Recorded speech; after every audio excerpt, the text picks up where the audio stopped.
ഇന്നത്തെ വീഡിയോയിൽ നമ്മൾ നോക്കാൻ പോകുന്നത് കുറച്ച് അമേസിംഗ് ഫാക്ട്സ് ആണ്. ഓക്കെ, അപ്പൊ നമുക്ക് ഡെയിലി ലൈഫിൽ നമ്മൾ കണ്ടിട്ടുള്ള കുറച്ച് ജീവികളുടെ കാര്യങ്ങളാണ്, പക്ഷെ നമുക്ക് അറിയാത്ത കുറെ കുട്ടി കാര്യങ്ങളുണ്ട്. അപ്പൊ ആ കാര്യങ്ങൾ എന്തൊക്കെയാണെന്ന് നമുക്ക് നോക്കിയാലോടാ. ഫസ്റ്റ് മിസ് പറയുന്ന കാര്യം നോക്കാം. ഒക്ടോബസിന് 3 ഹാർട്ട് ഉണ്ട്, 3 ഹൃദയം ഉണ്ടെന്നാണ് പറയുന്നത്. ഓക്കെ, നമുക്ക് എന്താണ് നമുക്കൊരു ഹൃദയമാണുള്ളത് അല്ലെ, പക്ഷെ ഒക്ടോബസിന് എത്രയാണ്? 3 ഹൃദയം ഉണ്ട്. Can you believe it? നിങ്ങൾക്ക് അറിയാമായിരുന്നോ ഒക്ടോബസിന് 3 ഹൃദയം ഉണ്ടെന്ന്? അപ്പൊ ഇതുപോലെ വേറെ എന്തൊക്കെ അമേസിംഗ് ഫാക്ട്സ് ഉള്ളത്? അടുത്ത കാര്യം നോക്കിക്കേ. Butterflies taste with the feet. നമ്മൾ രുചി അറിയുന്നത് നമ്മുടെ നാവ് വെച്ചിട്ടാണ് അല്ലെ. അപ്പൊ ബട്ടർഫ്ലൈസ് ഒരു പൂവിൽ വന്നിരിക്കും. ആ പൂവില് അവർക്ക് ഇതുപോലെയുള്ള സെൻസേഷൻസ് വരുന്നത് അവരുടെ ഇതുപോലെയുള്ള ഈ കാലുകളിലൂടെയാണെന്നാണ് പറയുന്നത്. ആണോ? മിസ്സിന്റെ കുട്ടികൾക്ക് ഇത് അറിയാമായിരുന്നു? അടുത്ത ക്വസ്റ്റ്യൻ നോക്കിക്കേടാ. ഉറുമ്പുകൾ ഉറങ്ങാറില്ല എന്ന് നമ്മൾ കേട്ടിട്ടുണ്ട്. അത് ശരിക്കും സത്യമാണോ? Yes, ants never sleep. ഉറുമ്പുകൾ നമ്മളെ പോലെ രാത്രിയാകുമ്പോൾ വീട്ടിൽ പോയി കിടന്നുറങ്ങി പിറ്റേന്ന് രാവിലെ എണീറ്റ് പല്ല് തേച്ച് വരുന്നവരല്ല. ഉറുമ്പുകള് ഉറങ്ങാറില്ല. ഓക്കെ, അടുത്ത ക്വസ്റ്റ്യൻ അല്ല, അടുത്ത അമേസിംഗ് ഫാക്ട് നോക്കാം. Spiders has blue blood. നമുക്കറിയാം നമ്മുടെ കൈയൊന്നും മുറിഞ്ഞു കഴിഞ്ഞാൽ എന്ത് നിറത്തിലുള്ള രക്തമാണ് വരുന്നത്? റെഡ് കളറിൽ അല്ലെ, നല്ലതാ കട്ടച്ചോര നമ്മൾ പറയുന്നത് പോലെ റെഡ് കളറിലാണ് നമ്മുടെ ബ്ലഡ് ഉള്ളത്. പക്ഷെ ഈ ഒക്ടോബസ് അതുപോലെയുള്ള സ്പൈഡേഴ്സ് ഇവർക്കൊന്നും റെഡ് കളറിലെ ബ്ലഡ് അല്ല, ഈ പറഞ്ഞ പോലെയുള്ള ബ്ലൂ ബ്ലഡ് ആണ്. കാരണം എന്താണെന്ന് അറിയോ? നമുക്ക് ബ്ലഡിന് റെഡ് കളർ കൊടുക്കുന്ന എന്താണ്?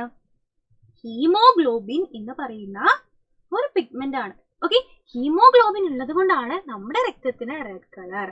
എന്നാൽ ഇതുപോലെയുള്ള ജീവികളിൽ എന്താ ഉള്ളതെന്നറിയോ? ഹീമോസയാനിൻ ആണ് കേട്ടോ. ഇവർക്ക് ഹീമോസയാനിൻ ആണുള്ളത്. ഹീമോസയാനിൻ എന്താണ്? ബ്ലൂ കളർ ആണ്. സോ ഹീമോഗ്ലോബിൻ ഉള്ളത് കൊണ്ട് നമ്മുടെ രക്തം റെഡ് കളറിലിരിക്കും. ഇതുപോലെയുള്ള ജീവികളെ നോക്കിക്കേ, അവരുടെ രക്തം എന്താണ്? ബ്ലൂ കളർ ആണ്. ഒക്ടോപ്പസ്, സ്പൈഡർ ഒക്കെ എന്താണ്? ഇതിന് എക്സാമ്പിൾ ആണ്. അടുത്ത അമേസിംഗ് ഫാക്ട് എന്താണ്? Dolphin sleep with one I open. നമുക്കറിയാം, നമ്മൾ ഒരു കണ്ണടച്ചിട്ട് സൈറ്റ് അടിക്കാറുണ്ട് അല്ലെ. ഡോൾഫിൻസ് ഉറങ്ങുന്നത് എങ്ങനെയാ? അങ്ങനെ സൈറ്റ് അടിച്ചുകൊണ്ടാണെന്ന് പറഞ്ഞാൽ നമുക്ക് വിശ്വസിക്കാൻ പറ്റും. അപ്പൊ ഡോൾഫിൻസ് എന്താണ്? Sleep with one I open എന്നാണ് നമ്മൾ പറയാറ്. ഓക്കെ, അടുത്തത് നോക്കാം. Giraffe is the only animal that cannot make any sound. ഒരു ശബ്ദവും ഉണ്ടാക്കാതെ. നമുക്ക് പല രീതിയിൽ ശബ്ദം ഉണ്ടാക്കാം അല്ലെ. മിസ് നിങ്ങളോട് സംസാരിക്കുന്നുണ്ട്, മിസ്സിന് വേണമെങ്കിൽ പാട്ടൊക്കെ പാടാൻ പറ്റും അല്ലെ, മിസ്സിന് വേണമെങ്കിൽ ഭയങ്കര പേടിപ്പിക്കുന്ന ശബ്ദം ഉണ്ടാക്കാൻ പറ്റും, പതിയുള്ള ശബ്ദം ഉണ്ടാക്കാൻ പറ്റും, അലറാൻ പറ്റും, ചിരിക്കാൻ പറ്റും അല്ലെ. പല രീതിയിലുള്ള ശബ്ദം ഉണ്ടാക്കാൻ പറ്റില്ലേ? പക്ഷെ ജിറാഫിന് ഇതുപോലെയുള്ള ശബ്ദം ഒന്നും ഉണ്ടാക്കാൻ പറ്റില്ല. നമുക്കറിയാം, നായ്ക്കളാണെന്നുണ്ടെങ്കിൽ, ഡോഗ്സ് ആണെങ്കിൽ എന്താ ബൗ ബൗ എന്ന് ശബ്ദം ഉണ്ടാക്കാം അല്ലെ. പൂച്ചകളാണെങ്കിലും മ്യാവ് ശബ്ദം ഉണ്ടാക്കും. പക്ഷെ ജിറാഫിന്റെ ശബ്ദം നമുക്കറിയോ? കേട്ടിട്ടുണ്ടോ? ജിറാഫിന് ശബ്ദം ഉണ്ടാക്കാൻ പറ്റില്ല എന്നാണ് പറയുന്നത്. ഓക്കെ, അടുത്തത് നോക്കാം. Giraffe can clean it's years with its long tongue അല്ലെ.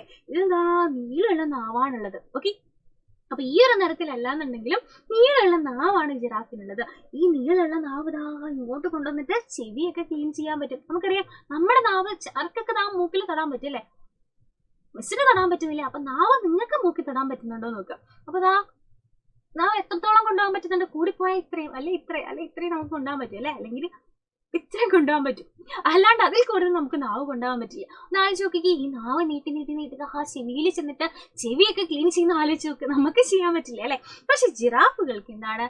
ഈ ചങ്ങ് യൂസ് ചെയ്തിട്ട് അവരുടെ ഇയേഴ്സ് വരെ ക്ലീൻ ചെയ്യാൻ പറ്റും എന്നാണ് പറയുന്നത്. അമേസിംഗ് ആയിട്ടുണ്ട് അല്ലെ. അടുത്തത് നോക്കാം. Male sea horse carries baby. മെയിലായിട്ടുള്ള സീ ഹോഴ്സസ് ആണ് ബേബീസിനെ ക്യാരി ചെയ്യുന്നത്. അതായത് ഫീമെയിൽസ് എഗ് റിലീസ് ചെയ്യും.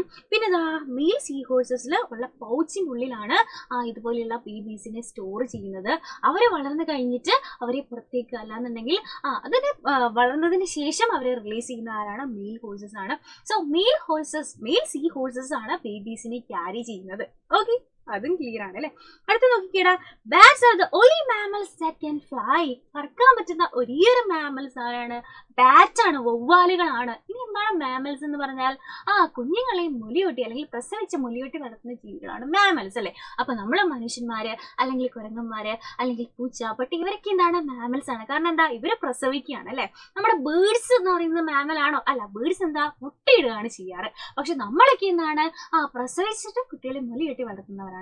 അങ്ങനെ പ്രസവിക്കുന്ന ജീവികളിൽ പറക്കാൻ പറ്റുന്ന, നമുക്ക് പറക്കാൻ പറ്റും ഇല്ല, അതിൽ പറക്കാൻ പറ്റുന്ന ഒരേയൊരു ജീവി ആരാണ്? നമ്മുടെ ബാറ്റ് ആണ്. അപ്പൊ കുറേ അധികം അമേസിങ് ഫാക്ട്സ് നമ്മളിതാ ഇപ്പൊ നോക്കിയല്ലേ. അപ്പൊ ഇതിൽ എത്ര എണ്ണം മിസ്സിന്റെ കുട്ടികൾക്ക് ഓൾറെഡി അറിയായിരുന്നു, അല്ലെങ്കിൽ എത്ര എണ്ണമാണ് നിങ്ങൾ പുതിയതായിട്ട് അറിഞ്ഞത് എന്നുള്ള കാര്യം എന്ത് ചെയ്യുക, താഴെ കമന്റ് ചെയ്യുക. ഇത് ഇൻട്രസ്റ്റിംഗ് ആയിട്ട് തോന്നിയിട്ടുണ്ടെന്നുണ്ടെങ്കിൽ ഒഫ്കോഴ്സ് നിങ്ങളുടെ ഫ്രണ്ട്സിന് ഷെയർ ചെയ്യുക ആൻഡ് ലൈക്ക് ചെയ്യുക കേട്ടോ. അപ്പൊ ഇതുപോലെയുള്ള വീഡിയോസ് ആയിട്ട് നമുക്ക് ഇനിയും കാണാം. അതുവരെ bye bye and take care.